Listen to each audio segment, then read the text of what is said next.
Good evening, everyone. Before we get started, I would like to introduce Pastor David Miller from the Enid Seventh-day Adventist Church to lead us in our invocation this evening. Would you come forward? Thank you.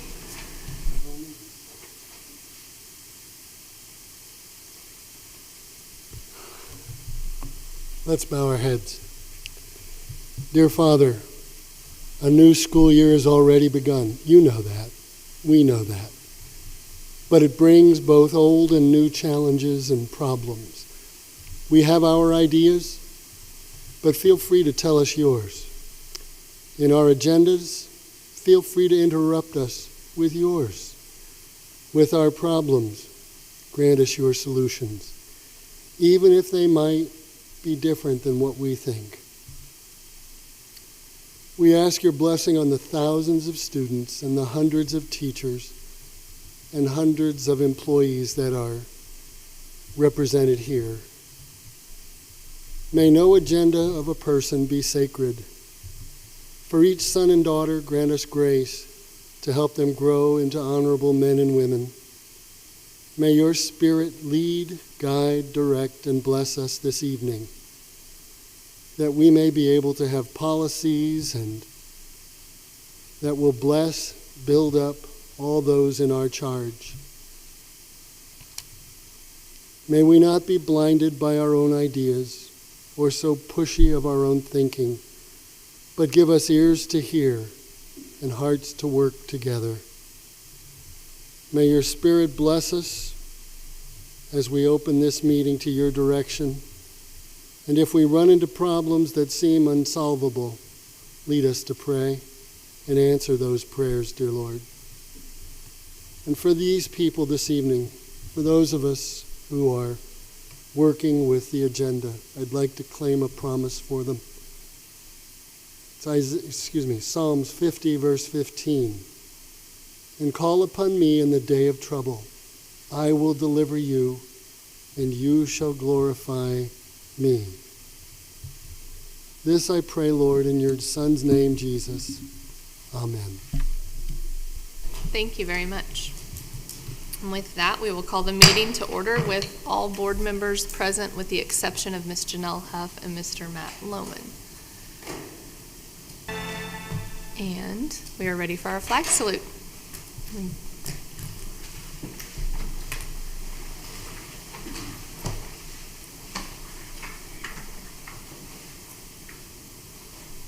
I guess I should have set it ready for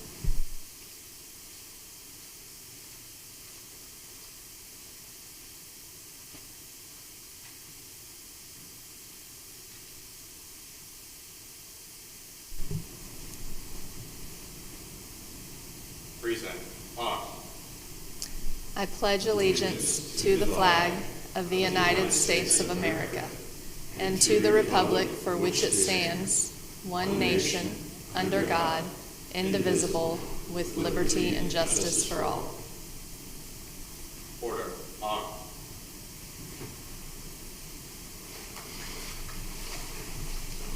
Thank you. And that takes us to item 1C, recognitions. I will turn it over to Mrs. Johnson. Yes, tonight we are lucky enough to say a big thank you and recognize Mr. Steve Peck, if he would come on up here. Mr. Steve Peck has given over 41 years to our district, and I was lucky enough to teach across the hall with him for just a few. And so we want to say thank you, Steve, for all of your years of service to the district and for all the money that you saved us as our energy management person. So thank you so very much. Yeah, so she has Dr. Darrow, you want to add some stuff to it? I do. I just want to tell you thanks. I don't think we ever got an official recognition for you, Mr. Peck. And the number estimated is $10 million of savings during your career. So, what was that? Through May. Well, we're going to talk a little bit later. Dr. Robinson's got a business item a little bit later along the same topic. But thank you for everything you've done to save this district for many, many years. Appreciate it.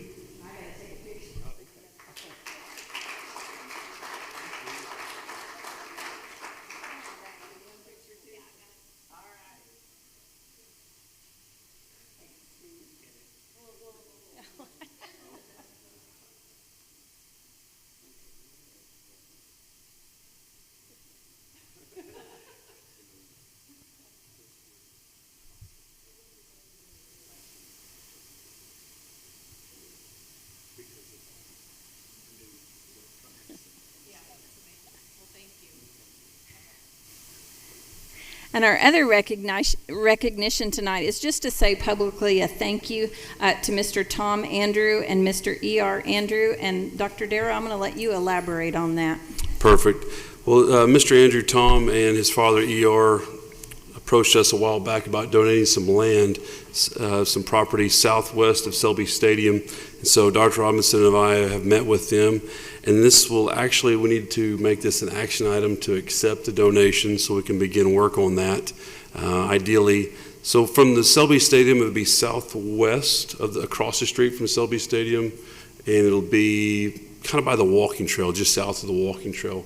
Ideally, we'd like to get, there's one house on it right now. Ideally, we'd like to make it a parking lot for our buses. So I do seek your approval on this so we can begin work on it. Thank you. I will entertain a motion to approve us accepting the donation of property being donated by Tom and E.R. Andrew. Motion by Joe. Second. Second by Matt Sampson. Any further discussion? All those in favor say aye. Aye. Any opposed? And the motion carries. Well, thank you for that. And if you see Tom or E.R. around, be sure and tell them thank you, and I'll get their certificates to them shortly. And if they're watching, thank you. Yeah, absolutely. Okay, item 2, audience to visitors. We had none sign up this evening. Takes us straight to item 3. Dr. Darrow? Okay, I've got a couple items here I'd like to talk about. The first one is item 3A, and that is a run, hide, fight training, which is put on through the FEMA, federal government. And I really appreciate Chief Jason Priest for setting this up for us. This is going to be a training for all school sites across the district. We're going to dedicate this PD day towards the run, hide, fight, and I mean all school sites, even our own building is going to go through the training, and technology building and special services building is going to go as well. But unfortunately, there's a time for all three of those reactions. There's a time to run, hide, or fight, and during this training, they're going to go through the lectures, group discussion, and then they're actually going to put it in some applications and some simulations throughout the day. So I look at this as just another level of school security we're trying to increase for our kids in our school, and I just kind of want to make you guys aware of that. But this will be really positive, something we can build on going forward. Okay, moving on to the next one, item 3B, student enrollment. I would say our enrollment right now is very healthy. We have reported in Power School 7,593 students, so just short of 7,600 students. Ms. Jane will verify we are currently taking enrollments every day, so I look for that number to plateau here as we get closer to Labor Day, but I say healthy because, as you guys know, students and families can transfer very easily now, and the fact that almost 7,600 students are choosing us, I'm very proud of that, and their families, and again, I look for that number to continue to grow. The next item is 3C. I want to talk to you guys a little bit about this, and there's an attachment that was printed off as well at your desk or your area there. This was a new program that was started by the Oklahoma State Department of Education. And this is really targeting new teachers coming into Oklahoma. So if anybody taught in Oklahoma last year, they weren't actually eligible for this. So this actually applies for new teachers coming out of college, for maybe a rehire, like maybe we could get Mr. Peck someday to come back, somebody like that, somebody that might have been retired and coming back, or even an out of state. And so you've got there the criteria if they were to meet pre-K through third grade or any special education, they fill in that criteria. And fortunately, we've had several people apply for this and been awarded with this, actually a couple of them up to $50,000. So this is a win-win. We're getting more teachers back in the state of Oklahoma. Enid Public Schools is lucky to have them, and this is all funded through the State Department of Education. So if you hear about this sign-on bonus, just know that we're taking full advantage of it. It's a good thing. Okay, we'd like to move on to D. This is the Teacher Empowerment Program. You may have heard quite a bit about this recently. This is another program that the State Department of Education has pushed out. I'm not making a recommendation for this program for Enid Public Schools. This is a little tougher program for us to join because we would actually have to create a policy to identify a lead, a master, and an advanced teacher. And of those three platforms, we could only promote 10% of our staff. So as you guys know, if we can only reward 10% of our staff, we're going to make 90% of our staff mad. And could create some adverse working relationships amongst teachers for sure. We've actually polled our EEA, Erin Forrest, she's the president of our EEA. Enid Education Association is not for this program, so I can't recommend it to you all as well. I want you to know that our leadership team has done a lot of research on this, and the part that's probably the most sticky is that we can only bump up 10% of our staff, which again, making 90% of our staff not eligible for that.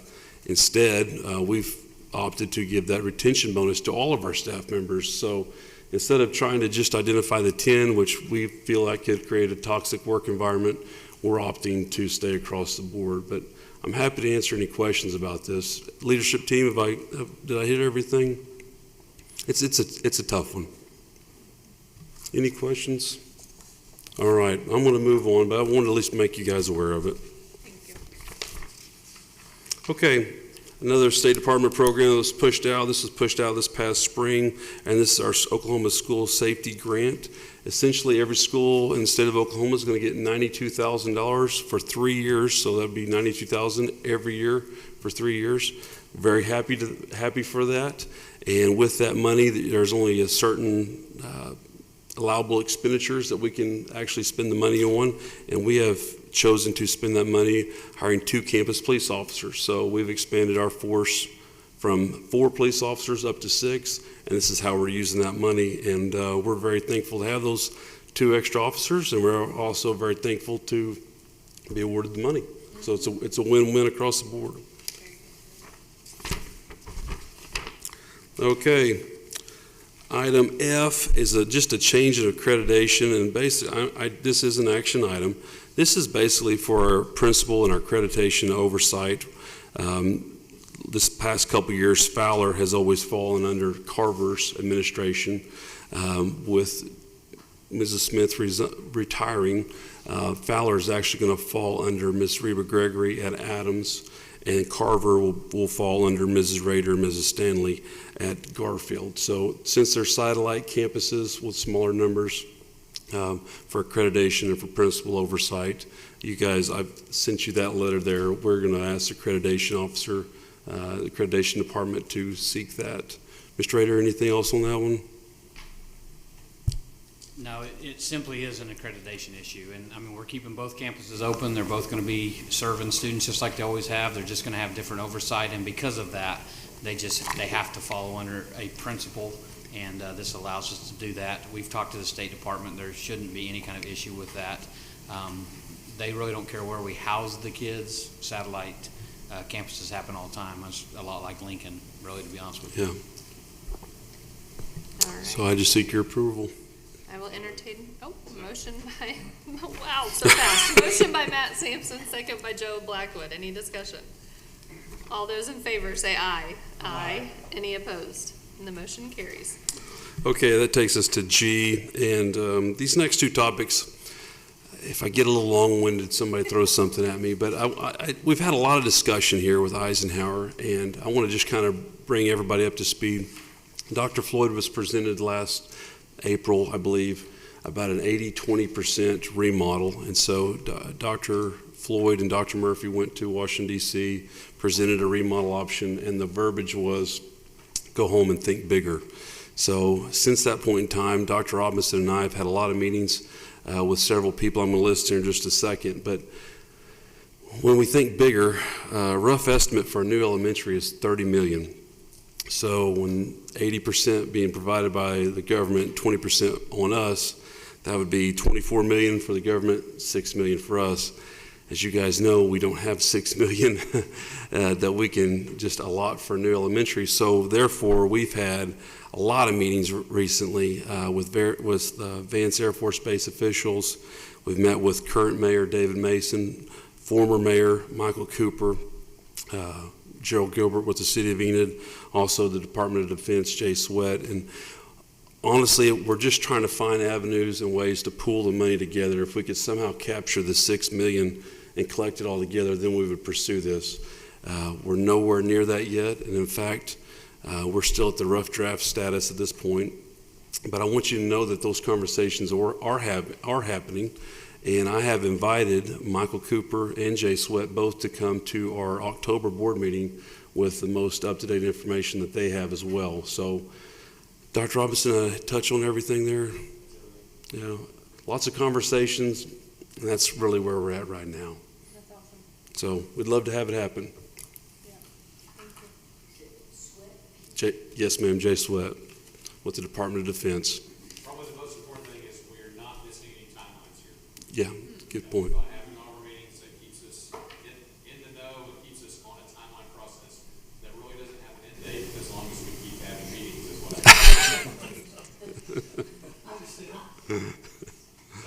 We'd love for it to find a way to happen. We're working on it. Okay, that goes down to the next item. Again, this will be a very short one. Again, we've had one bond committee meeting. We had a bond committee meeting last month, and we have another one scheduled for August 30th. The three areas that we're talking most about is transportation, school and security safety, and the last one is Chromebooks for our students' technology needs. We had a very positive conversation last time. Our next meeting is going to be August 30th. You can speak with any of the leadership team if you'd like to be a part of it, or we're still gaining conversations and just having discussions at this point. But our next meeting is August 30th. All right. Speaking of August 30th, it's going to be a busy day up here. State Superintendent Ryan Walters is going to be here. He reached out to us last week and would like to set up a round table with local superintendents from this area. So we're going to host him and his team, as well as superintendents from Kremlin, Pioneer, Drummond, Chisholm, Hennessy, Alva, Fairview, and us five on the leadership team. We're going to sit with him. He'd like to talk to us kind of about the state of education, and we're looking forward to appreciate the opportunity and looking forward to the discussion. So if you hear that Superintendent Ryan Walters is here, that's why he's here. So again, looking forward to it and very glad that he reached out to us. And the last thing for me is just a reminder of OSSBA conference this week. Again, it's a great opportunity to get your points, and if you need anything logistically, just let Becky or I know, and we'll work on the details for you. That's all my report. Very good. Thank you, sir. That takes us to item 4, regular business.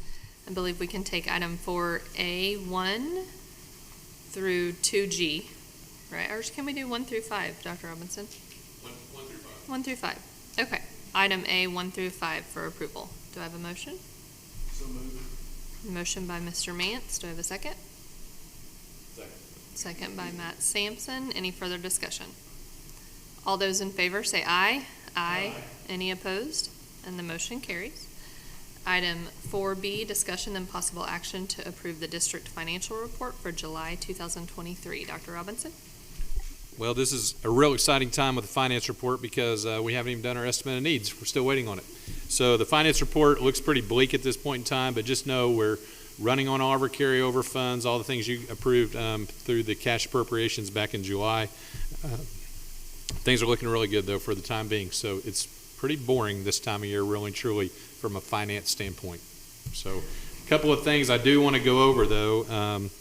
This happens to be all FY24 finance pieces, is we approved 2 yellow buses back in July that we got on sale. The great news is those buses arrived, and so we thought they were not actually going to be here till September. They actually came in August, so we have those. There is an activity bus that we approved last spring. We closed that purchase order out last year and reopened it because that bus still doesn't have an expected arrival date on it.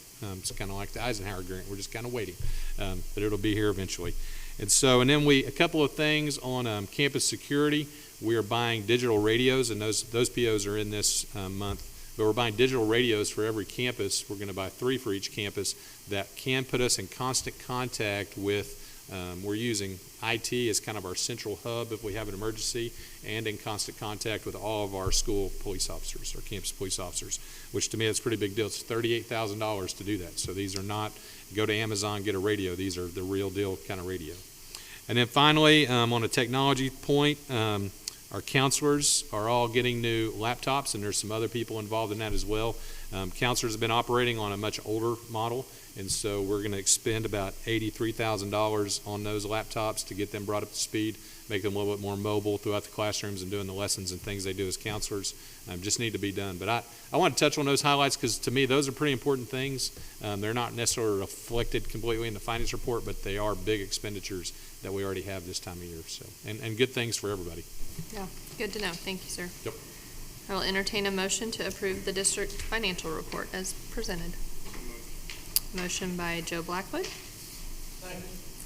Second by Randy Long. Any further discussion? All those in favor say aye. Aye. Any opposed? The motion carries. Item 4C, discussion and possible action to approve entering into a contract agreement with Johnson Controls for energy management moving from Honeywell, Inc. for a total integration cost of $415,827. Dr. Robinson. Okay, so this is a really big deal because you just heard Steve Peck, $10 million over his time here. All of that done was with Honeywell managing our systems. Honeywell failed to actually provide support to us over about the last 18 months. And when I say failed to provide support, if you looked back 18 months ago, we kind of received support on a hamstring. And then the last 18 months, it's really been nothing. We have a $58,000 a year agreement with Honeywell that we did not enter into this year because of that lack of support. And so the next move and the next group that's big in energy management is Johnson Controls. The benefit of Johnson Controls is that they are in both hospitals and the city of Enid. So as far as having another group here in the city that's working with Johnson Controls is really big because if they're going to support us, they're going to support them. If they're supporting them, they're supporting us. The problem with it is the cost. So $415,000 to change that out. I will tell you that Johnson Controls was such a good company that the initial piece that they brought to us was about $250,000, but we were still going to be hooked to some Honeywell systems that they said that if that system went down, it was going to have to be a replacement of it. When I talk about system, these are things that monitor temperatures, that monitor on and off, monitor all things energy that we have in our buildings. And so when you tell me that, yes, this is going to kind of get us down the road, but it might be another, might need to put another $150,000, $200,000, I said, can we save money if we just knock the whole thing out at one time? And they go, of course we can, because we're going to implement that full change out so we can really dedicate a full service team to getting this done. When I say getting it done, we're talking we hope to have this completed by May. That's how many systems we have in place throughout the district. That's why the cost is $415,000. But by the time we get to next May and everything's done, it could be earlier than that, but May's kind of the given timeline. We will be completely under Johnson Controls. You might still see Honeywell on a thermostat or something along those lines, but that's not going to mess with the Johnson Controls system side of it. The other good part of this is like I said, $58,000 is what we were paying Honeywell. That was going to go up to about $61,000 this year. Johnson Controls annual service agreement is $8,000. So you can say that after 8-year repayment, just through the service agreement alone, after 8 years, will be a realized savings annually of over $52,000. And now I'm assuming in 8 years, Johnson Controls will have an increase, but so would Honeywell. And so that's a number that I can give to you today. So really and truly, we're putting $415,000 out there to get support, get service, take care of our energy management needs. In 8 years, we're going to be reaping over $50,000 annually in savings on the cost of the service itself, let alone the cost of the energy savings that we'll be hopefully still seeing at that point in time. And final point, let me just say this. We are going to use ESSER funds. This is the last year of ESSER. We're going to use our ESSER 3 funds to pay for all of this cost. So it's not like we're pulling money out of the general fund. We're going to let that be part of our ESSER COVID relief money. Very good. Thank you. We'll entertain a motion for item 4C. Motion by Matt Sampson. Do I have a second? Second by Joe Blackwood. Any further discussion? All those in favor say aye. Aye. Any opposed? And the motion carries. Thank you, Dr. Robinson. Sorry for talking so long about it. That was not long. It was good information. Item 5, new business. Do we have any new business? No new business. So item 6, reports, items of information, board comments, and/or questions. Colonel Little, do you have anything for us this evening? I do. First of all, good afternoon. Yes, good afternoon, right? Good afternoon, good evening, everybody. Always a pleasure to be here. So I just want to say, most of you probably know that back in February of 23 this year, the base, along with local law enforcement, emergency response, et cetera, held a tabletop exercise, that's what we call them, for an active shooter incident, right? Over at Eisenhower Elementary. So no one wants that to happen, but we also have to train to be prepared for the unthinkable. And so we had the tabletop back in February, and at the tabletop we decided that we wanted to move from just around the room to have an actual exercise at the school. So that commenced this past 2 Fridays ago on the 11th of August. And of course, you own the school, but it's on our base, so we are the first responders. But of course, the Enid local law enforcement and responders, etc., everyone played their part. We count it a successful exercise, and we appreciate the partnership along with that. We learned a few things, took some notes, etc., and so for some improvements along the way, which I think we almost always do that whenever you run through scenarios and drills. So it's a good thing when you can identify some things that you want to polish up. But overall, we counted a success, and we just want to thank you for your partnership. So I just wanted to let you just advise you of that. Thanks. I'm going to chime in, and that is 100% accurate, and thank you for reminding us of that. And Ms. Jane met today with some officials and talking about our communication plan if something would ever happen out there, and making sure we're all on the same page. So I agree, it was a win-win for all parties. Thank you. Any board members have any comments or questions? Okay. Takes us to item 7. Our next regular meeting is scheduled for September 18th, 2023 at 6 p.m. here in the Administrative Services Center boardroom. Item 8, discussion then possible action to approve a proposed executive session to discuss employment of those individuals and/or positions listed on the attached Exhibit A and Exhibit B, possible purchase or appraisal of real property, and pending or possible litigation. Do I have a motion? Motion by Randy Long, second by Joe Blackwood. Any discussion?